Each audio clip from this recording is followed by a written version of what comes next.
Hindi na alis ng bahay? Hindi na. Ay, grabe. Iba na talaga panahon ngayon.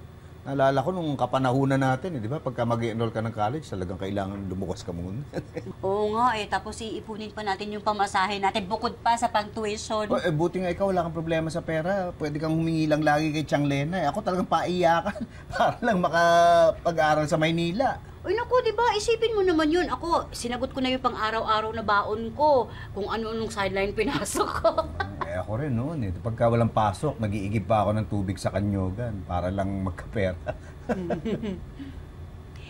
Ay, akatuwa lang isipin. Kasi ilang taon na lang, gagraduate na si Bunso. Ay. Tapos syempre, maghahanap na ng trabaho. Oo nga, tapos magkakaroon ng sariling buhay. Naisip ko lang, Mm.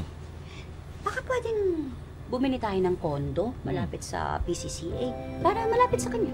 Oh, pwede nga, pwede yan.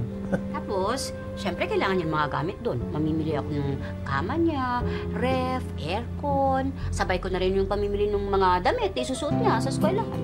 Mukhang excited ka talaga. Pag-college niya, syempre. Hindi, mukhang excited ka talaga mag-shopping.